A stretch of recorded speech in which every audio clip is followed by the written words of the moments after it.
Hey guys, welcome back to my channel. I have a new video coming out and I'm super excited about this video. I'm going to talk about credit. I know there's a lot of topics, a lot of suggestions that go on social media about credit, and I want to talk about credit from my perspective. I've had bad credit and now I have excellent credit. But over the years, there's some things that I did to help with my credit, and I wanted to share those tips with you guys in hopes that it will help someone out there. So I'm gonna go through, and I have 5 tips that can help you with your credit. So just sit back, take some notes, save this video in your playlist, bookmark it, do whatever you can, share it with others that it could potentially help with their credit. But yeah, I think credit is very important, and I think that the more you know, the better it is for you. So I just want to give you some tips that help me from going from in the 500s of credit. My score was in the 500s before, and now I am over 800, and that is tips I did in order to boost my credit score. If you don't mind, please like, share, and subscribe, and set your notification bell. We're almost at 100, and I want to have a giveaway soon. So please tell your friends about me. So I'm going to start with number one. Tip number one is pull your credit report. Knowing your history, knowing your credit history, knowing about your credit is the first step of understanding and building a better credit. A lot of people they figure if they don't know what they don't know, don't hurt them, but it does. Say if you need a car, if you don't have cash money, you're going to have to use credit. You don't want to find out when you get to the dealership that you cannot get a car because of your credit. So know your credit, know your score, know what you're working with, know what you need to work on, and that's the first step. Pull your credit report. Number 2, check to see, and if you see me look down, because I have a paper to kind of keep me on point, because I will go off and have another tangent, but I want to stay and give you the tips in the correct order that I listed. So I am looking at a paper from time to time just to remind me the tips that I wanted to go over. Check to see if you have anything negative on your credit report. So anything that is over 7 years by law should be removed. And if it's not, you can reach out to the Experian, TransUnion, and Equifax and tell them that this is 7 years old and needs to be removed. You can do it online or you could do it via mail. I think for me, the easiest way of doing it was online because I ran my credit report, and while I was on there, I looked through my credit report and I saw some items that were over 7 years that was negative. So I disputed it and put my reasoning while I was online. Basically, I said, this item is over 7 years and should be removed. And they removed it. So it's that simple. Those things that stay on your report over 7 years can be negatively affecting you and you don't even know. So please run your credit report and look for those items. And another thing, the addresses. If you went through a divorce or a breakup because of you cohabitate and y'all claim the same addresses, sometimes whenever you move and that person moves to another location after a breakup, then sometimes their address will follow you. So what I've done is, from experience, I was married and got a divorce, and he moved. I didn't move. He moved, and whatever locations he put on his credit actually was on my credit. So I had to dispute those just to make sure whenever I'm applying for credit and they ask you, have you lived in this place? Have you lived in that place? I will have the most accurate information because I don't want to give up bad information and get disqualified from getting credit because I don't know the locations I've lived in because it was wrongly reported. So I always remember that. Always check your credit report to see those things. All right. Another thing with step 2, anything that's almost 7 years, I would just leave it. If you got 6 years and 5 months and it's negative on your credit report, leave it. All you got to do is wait those 7 additional months and ask them to remove it. Like I said, 7 years or greater, which should be dropped off your credit report. And if it's not, you can ask for it to be removed. Again, anything that is 6 years and 5 months or close to 7 years, it's up to you. You can do actually 2 years from being 7 years. It's up to you. It's up to your discretion and what you want to do. Anything that's close to falling off, which I suggest just leaving it instead of paying the money to get it removed.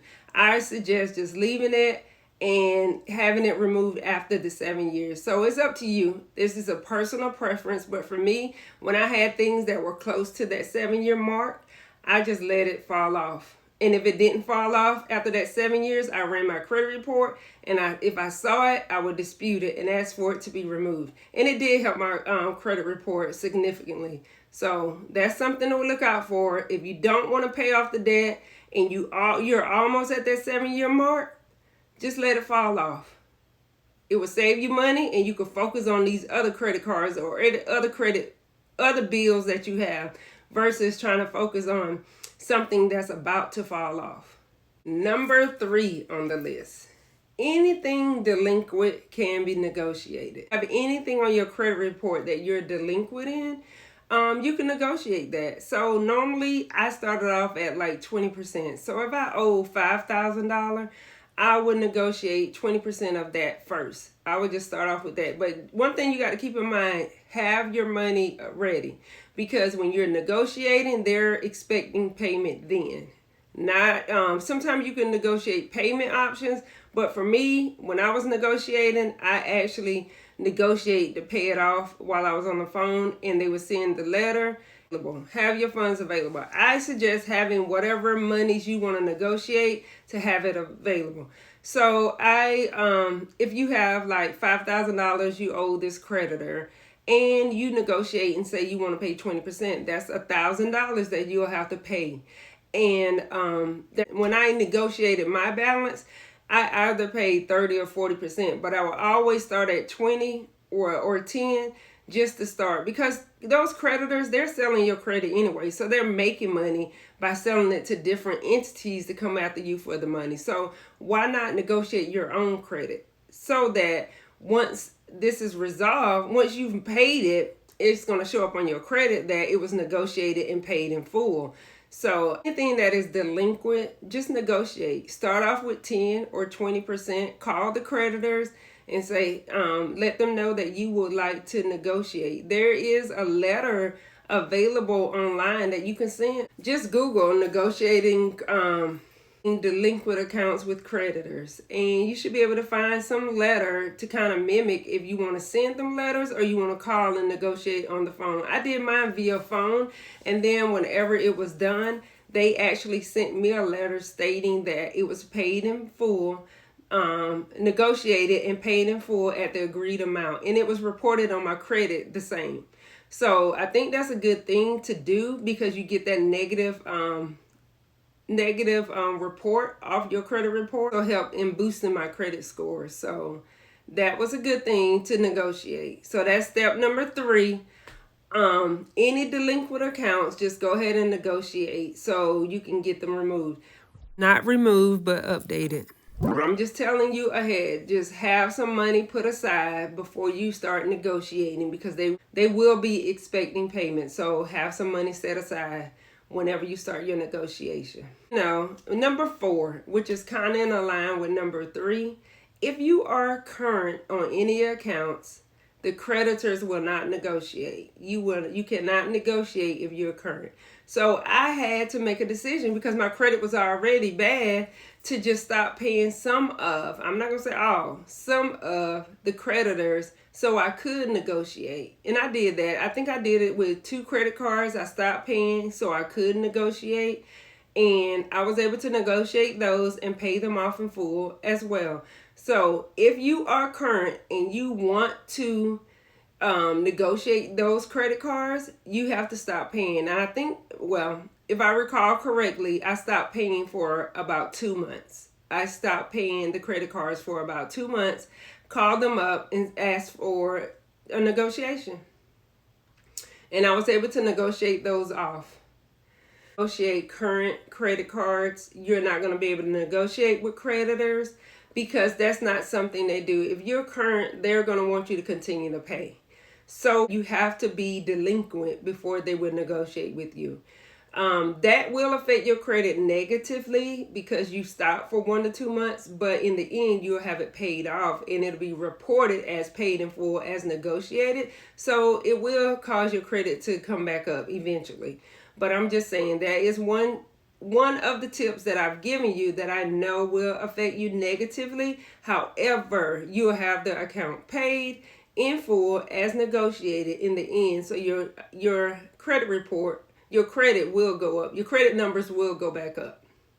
Like I stated now, you have to make sure during that process to ask them for a letter to state that this account was paid in full as agreed, because you need it to cover your bases. So if they don't report back to the creditors as the agreement was, you have your proof and it came from them that you negotiated and you paid in full as requested, as negotiated. You paid in full as negotiated. So make sure you get your letter so you can have that as your proof of your payment. So that is something to remember. Whenever negotiating, please, please, please request a letter to state that you have paid in full as agreed, just in case they don't report to the credit report. You have your evidence so you can report to the credit agencies just so that they know you paid it in full, and it can be updated so that it won't be affecting your credit anymore negatively. So that is one thing to keep in mind. Please ask for that letter. I know it's easy to go in and negotiate and you're done. No, ask for that letter and make sure you have it just in case it's not reported as agreed. I want to make sure I mention during your time of negotiation, any extra money you have, save it. Any extra money you have, save it. You have to save your money in order to pay during the negotiation process. I suggest paying in full once the agreement is met, but there's some that would let you do monthly payments. But for me, I chose to pay in full once the agreement was met, so I can kind of move on to the next one.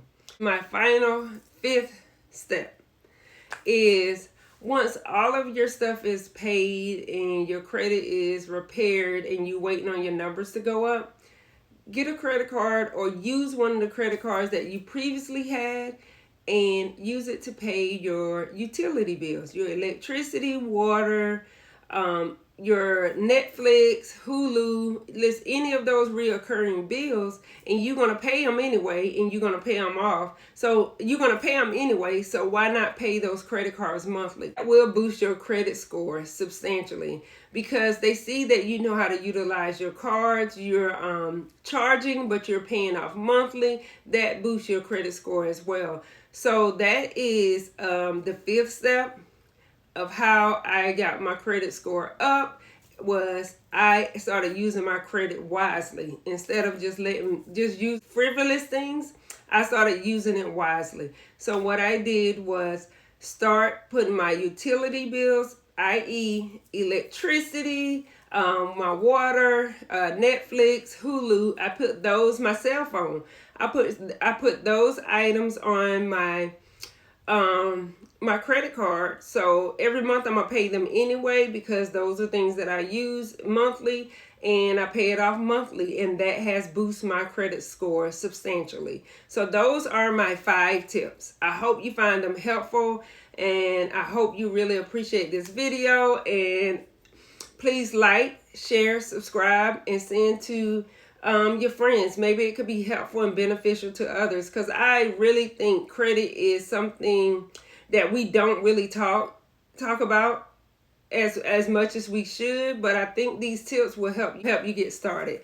And just so you know, I always pay off my credit cards before the due date, because if you do it before the due date, then you don't have to worry about the interest. I always try to do it without incurring interest, so always be mindful of that. I always pay off my credit before the due date.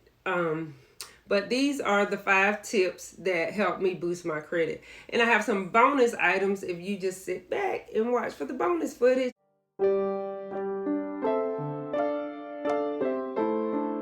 So this is a bonus tip. So what I found helpful and useful for me and my family is I have 4 kids, and I wanted to set them up for success. And I know I've been hearing about adding your kids to your credit card as authorized users. Before I was like, I don't know about that, because I wasn't managing my credit the way I should. But the more I learned and the more I understood credit and how it's supposed to be used, I added them. And it has benefited them a lot. All my kids have good credit scores. And I'm thankful that I was able to impart some of the things that I've learned and also help them just by adding them to my credit card as authorized users. So parents, if you're out there and you got kids, add them as authorized users as long as you manage the credit correctly. Another tip, I always charge only what I can afford. So if you can only afford $100 the next month when you get paid, don't charge $1,000. Only charge that $100 so you can be able to pay for that next month. So always keep that in mind. Only charge what you can afford to pay the next month. Because creditors want to see that you're able to manage your money. And if you're overextending your credit and not paying it off, they assume you're a liability. So that will affect your credit too.